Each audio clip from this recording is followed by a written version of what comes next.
Informasi selengkapnya kita tanyakan jurnalis Kompas TV Niputu Trisnanda di Polda Metro Jaya, Jakarta. Eh, Putu, apa dasar pelaporan yang dilakukan atas beredarnya video pribadi diduga milik selebritas ini ke polisi?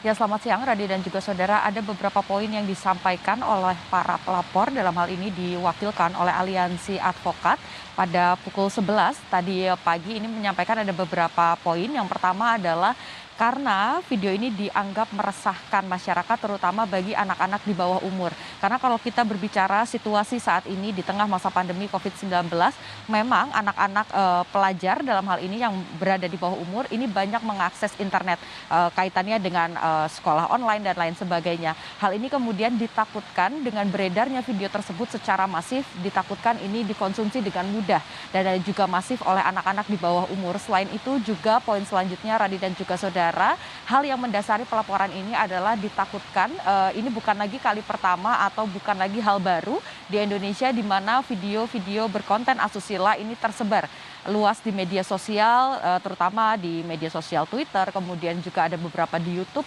sehingga ini diharapkan tidak menjadi presiden buruk dan kemudian pihak kepolisian dalam hal ini sebagai penegak hukum bisa kemudian menangkap pelakunya dan juga para penyebar video ini agar kemudian tidak tersebar lebih luas lagi. Ada beberapa pasal juga yang kemudian nantinya bisa mengancam para pelaku dan juga penyebar video ini, Radi. Ya, Anda mengatakan ada ancaman khusus bagi para pelaku penyebar video ini. Apa saja ancamannya? Kalau berbicara soal kaitannya dengan video-video yang beredar luas di media sosial, tentu ini ancaman Undang-Undang ITE atau transaksi elektronik ini menjadi pasal yang pasti akan mengancam para pelakunya. Yang pertama ini ada pasal 27 ayat 1 Jungto pasal 45 ayat 1, kemudian juga ada pasal 27 ayat 3 dari Undang-Undang ITE yang nantinya para pelaku jika terjerat dengan pasal ini bisa dikenakan denda sebesar 1 miliar rupiah. Tidak hanya itu, Radi dan juga saudara, ada juga undang-undang terkait dengan pornografi. Ini di pasal 29 juga disebutkan jika kemudian ada yang melakukan proses perekaman, kemudian mendistribusi dan juga menyebarluaskan secara sadar dan juga tidak sadar, ini juga bisa dikenakan sanksi. Yang pertama adalah denda sebesar 6 miliar rupiah, kemudian juga bisa terkena sanksi pidana kurungan ini selama kurang lebih 12 tahun penjara maksimalnya. Kalau kita berbicara soal pelaku dan juga penyebar video, ini kenapa saya sebut dalam dua hal yang berbeda, karena kalau kita tarik sedikit ke belakang,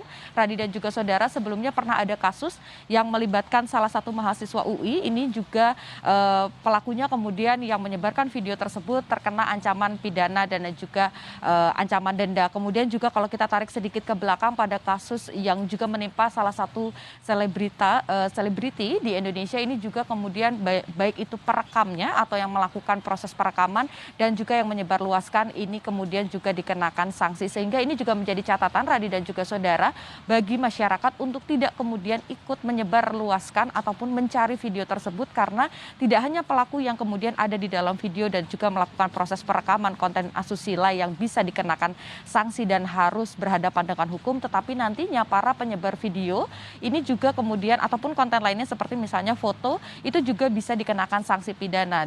Dalam hal ini sanksinya bisa berupa denda dan juga berupa sanksi pidana kurungan maksimal 12 tahun, dan tentu saja ini hal yang tidak diinginkan terjadi dan menimpa masyarakat luas, Radi. Baik, Niputu Trisnanda, jurnalis Kompas TV melaporkan langsung dari Mapolda Metro Jaya. Terima kasih.